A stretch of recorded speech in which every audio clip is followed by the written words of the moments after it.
আসসালামু আলাইকুম। প্রিয় দর্শক, আজ মার্চের 10 তারিখ, আর একদিন পর মানে 12 তারিখে জাতীয় সংসদের প্রথম অধিবেশন। সেই অধিবেশনটা কেমন হবে? আমরা অনেকেই ভাবছি এই সংসদটা, জাতীয় সংসদটা বেশ ভাইব্রেন্ট হবে, বেশ সরব থাকবে, বিভিন্ন বিষয় নিয়ে আলোচনা হবে। কিন্তু আমি প্রথমেই ভাবছি যে প্রথম দিনটা কেমন হবে। যেমন প্রথম দিনে যে নিয়মগুলো থাকে জাতীয় সংসদের পালনের ক্ষেত্রে, সেগুলি কি পালন করা সম্ভব হবে?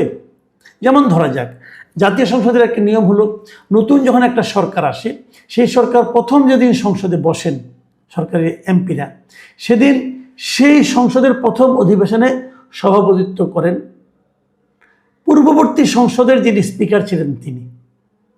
স্পিকার না থাকলে ডেপুটি স্পিকার, এবং তার নেতৃত্বে কিন্তু প্রথম অধিবেশনটা শুরু হয় এবং নতুন স্পিকার নির্বাচিত হয়। নতুন স্পিকার নির্বাচিত হলে পরে তার হাতে এর আগের যিনি স্পিকার আছেন তিনি দায়িত্ব হস্তান্তর করেন। এর মধ্যে আগের স্পিকার যিনি ছিলেন তিনি যদি পদত্যাগও করেন, তবুও তিনি আসে এখানে বসবেন। পদত্যাগ করলেও, যেমন আমি আপনাকে বলি, সংবিধানে এই ব্যাপারে স্পষ্ট বলা আছে যে সংবিধানের 74-এর চ/6, 74-এর 6-এর 6 সেই অধ্যাদেশে কি বলা হয়েছে জানেন? যে স্পিকার এবং ডেপুটি স্পিকার তার উত্তরাধিকারী কার্যভার গ্রহণ না করা পর্যন্ত স্বীয় পদে বহাল রহিয়াছেন বলিয়া গণ্য হইবে। একদম স্পষ্ট ভাষায় লেখা আছে।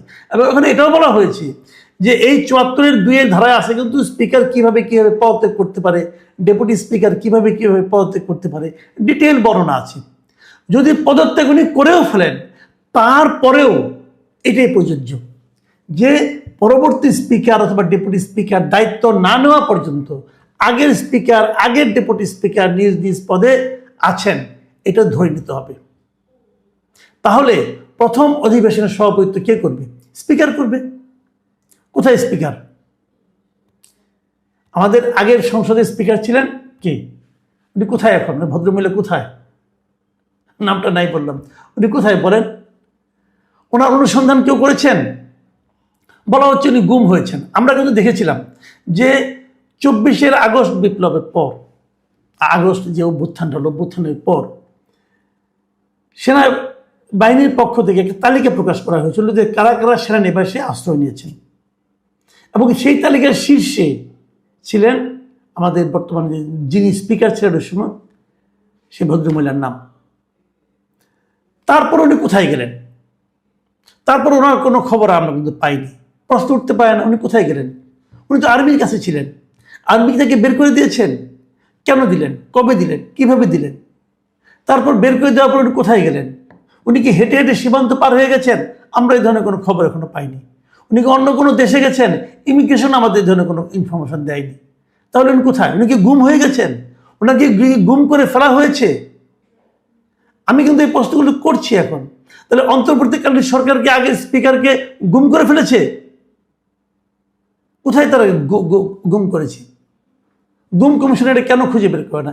একজন লোক, তার কোনো খবর নাই, তাকে কেউ খুঁজে পাচ্ছেন না, সে কোথায় গেলেন? বের তো করতে হবে। আপনি যেমন আজকে স্পিকারে, যখন আপনি এই অনুষ্ঠানটা করবেন 12 তারিখে, আপনি কি আগে স্পিকারকে খুঁজেছেন? আগে স্পিকারের ঠিকানায় কোনো চিঠি পাঠিয়েছেন? পাঠালে সেই চিঠির কি ভবিষ্যৎ হয়েছে, কি অবস্থা হয়েছে, চিঠি কেউ গ্রহণ করেছে? এগুলো তো আমাদের জানতে হবে ভাই। মানে গাইড জুড়ে তো আপনি সব করতে পারবেন না। আপনি বলছেন, যেমন আমি বিএনপিকে বলছি, বিএনপি ওই সংবিধান সংশোধন পরিষদের সদস্য হিসেবে শপথ নেয়নি। কেন নেয়নি? বলেছিল সংবিধানে নাই। ওকে ফাইন, সংবিধানের প্রতি আপনাদের যে ভালোবাসা, সংবিধান মানার প্রতি যে মানসিকতা, এটা আমাকে মুগ্ধ করলো। ঠিক আছে, তাহলে প্রথম অধিবেশনটা করার সময় আপনি কেন সংবিধান মানবেন না? কেন মানবেন না? স্পিকারকে খুঁজে বের করেন। কোথায় স্পিকার? আচ্ছা ঠিক আছে, স্পিকার নাই, ধরে নিলাম স্পিকার গুমই হয়ে গেছে। তাহলে স্পিকারের অনুপস্থিতিতে কি হবে? ডেপুটি স্পিকার তো গুম হয় নাই। ডেপুটি স্পিকারকে আপনি একটা মামলায় জেলে নিয়েছেন। সেই মামলায় উনি কনভিক্টেড হয়েছেন, মানে ওনার অপরাধ কি প্রমাণিত হয়েছে? ওনার বিরুদ্ধে কোনো সাজা ঘোষণা করা হয়েছে? না, কিছুই হয়নি। জাস্ট ওনাকে আপনারা আটকে রেখেছেন। তো ওনাকে জামিন দিয়ে দিলেই হয়।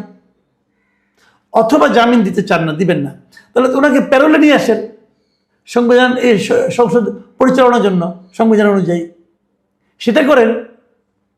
আপনারা তো তাও করছেন না। তাহলে এই যে হবে এবার, এর আগে সংসদগুলো আমার স্পষ্ট মনে আছে, একটা এরকমই রক্তক্ষয়ী আন্দোলনের মাধ্যমে কিন্তু এরশাদ সরকারের পতন হয়েছিল।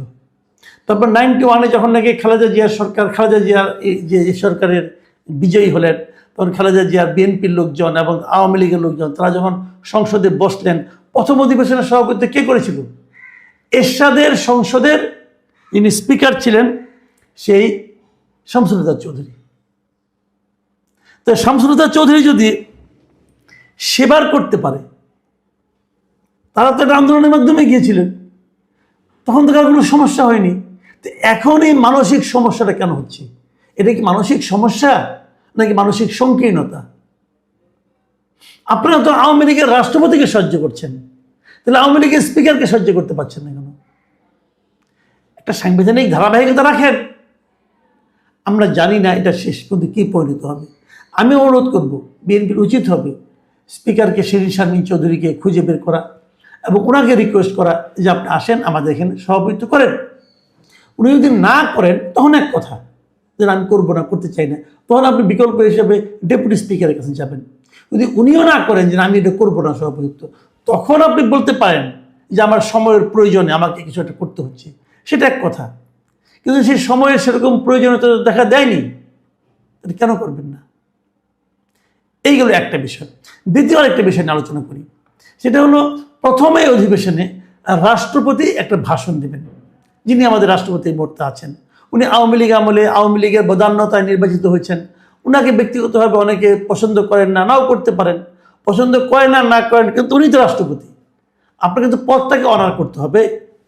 তো এই রাষ্ট্রপতি যে ভাষণটা দেবেন, বলা হয় রাষ্ট্রপতি ভাষণ দেবেন, কিন্তু সবসময় নিয়ম হলো ওই সময় যারা সরকারে থাকেন তারাই কিন্তু এই ভাষণটা লিখে দেন, কারণ রাষ্ট্রপতি তো প্রধানমন্ত্রীর পরামর্শ ছাড়া কোনো কিছু করতে পারেন না।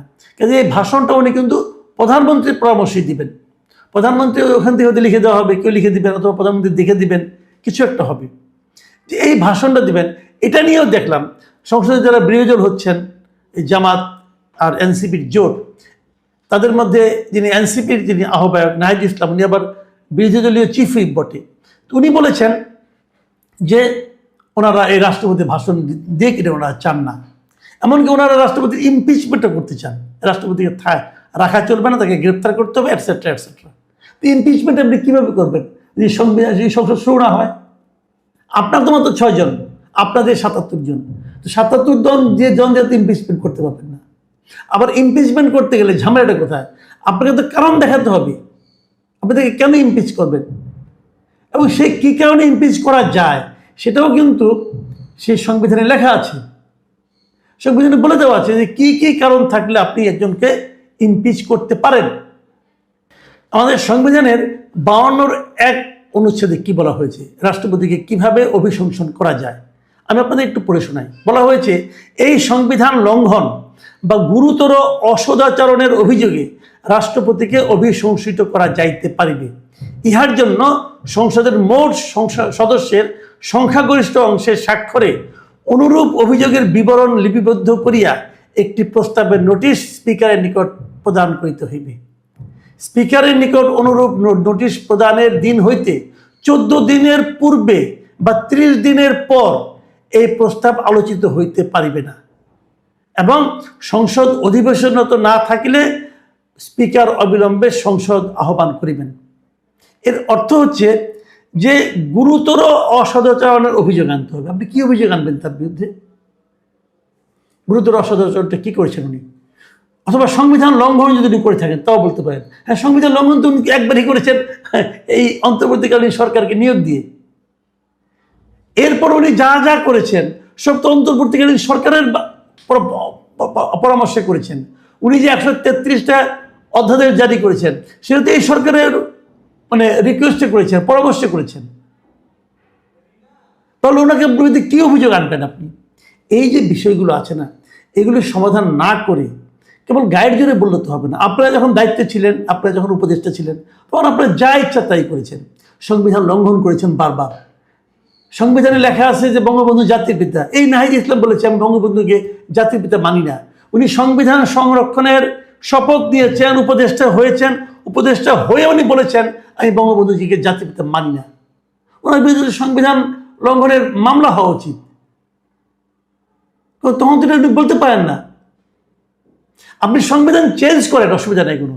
চেঞ্জ করার আগ পর্যন্ত সংবিধানে যা আছে আপনাদের একটা অক্ষর আপনারা স্বীকার করতে পারবেন না। বঙ্গবন্ধুকে জাতির পিতা না মানা এটা কি ডক্ট্রিন অফ নেসেসিটি ছিল? ছিল না তো। আপনি গায়ের জোরে করেছেন, বাহাদুরি দেখাতে যেয়ে করেছেন। পালন করতে দেশে কি আইন বলতে কিছু থাকবে না? আর আইনের সর্বোচ্চ আইন হলো সংবিধান। আপনি যদি সংবিধানটাকে আগে স্থগিত করে দিতেন, বাতিল করে রাখতেন, আমার এই সমস্ত বক্তব্যে কোনো আপত্তি ছিল না। আপনি সংবিধানকে সমুন্নত রাখার শপথ দেন, নিয়েই আপনি সংবিধান লঙ্ঘন করেন। এর জন্য আপনাকে শাস্তি পেতে হবে, আজ অথবা কাল পেতে হবে।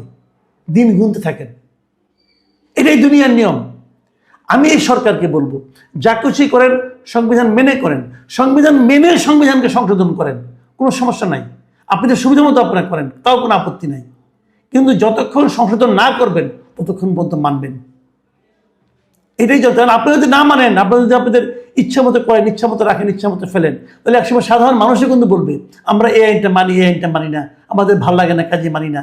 এই ধরনের তখন একটা অরাজক পরিস্থিতি তৈরি হবে। কিন্তু প্রিয় দর্শক, এখন এ পর্যন্তই। আল্লাহ হাফিজ।